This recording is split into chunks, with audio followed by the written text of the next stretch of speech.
కాకినాడ జిల్లా పిఠాపురం నియోజకవర్గంలోని చేబ్రోలు గ్రామ రైతుల సమస్యలు డిప్యూటీ సీఎం పవన్ కళ్యాణ్ వెళ్లాయి. గ్రామస్తుల సమస్యల గురించి మాజీ ఎమ్మెల్యే పెండెం దొరబాబు పవన్ కు తెలిపారు.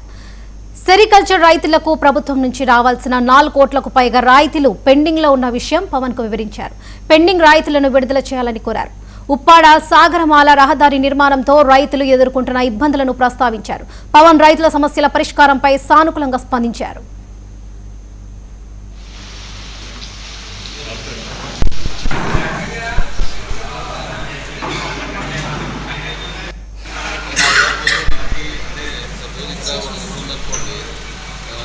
ఇక్కడ రాకపోయినా వాళ్ళు టెక్నికల్గా చూసుకుని కొంచెం ఒక 200-300 మినిట్స్ అవతల నుంచి పెడతారు.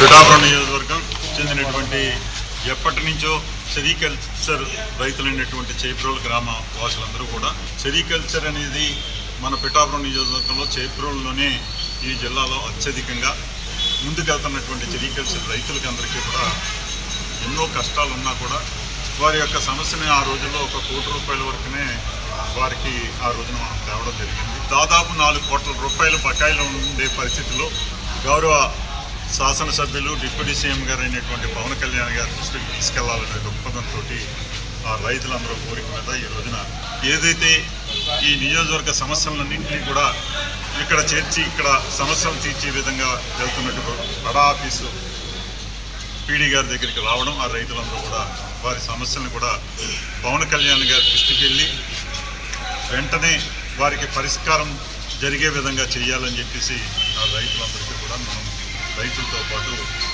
మేము కూడా వచ్చి వారికి చెప్పడం జరిగింది. పిఠాపురం నియోజకవర్గం చెందినటువంటి ఎప్పటి నుంచో సెరికల్చర్ రైతులైనటువంటి చేబ్రోలు గ్రామ వాసులందరూ కూడా సెరికల్చర్ అనేది మన పిఠాపురం నియోజకవర్గంలో చేబ్రోలులోనే ఈ జిల్లాలో అత్యధికంగా ముందుకెళ్తున్నటువంటి సెరికల్చర్ రైతులకి అందరికీ కూడా ఎన్నో కష్టాలు ఉన్నా కూడా వారి యొక్క సమస్యని ఆ రోజుల్లో 1 కోటి రూపాయల వరకునే వారికి ఆ రోజున మనం తేవడం జరిగింది. దాదాపు 4 కోట్ల రూపాయల బకాయిలు ఉండే పరిస్థితిలో గౌరవ శాసనసభ్యులు డిప్యూటీ సీఎం గారు అయినటువంటి పవన్ కళ్యాణ్ గారి దృష్టికి తీసుకెళ్లాలనే దృక్పథంతో ఆ రైతులందరూ కోరిక మీద ఈ రోజున ఏదైతే ఈ నియోజకవర్గ సమస్యలన్నింటినీ కూడా ఇక్కడ చేర్చి ఇక్కడ సమస్యలు తీర్చే విధంగా వెళ్తున్నారు.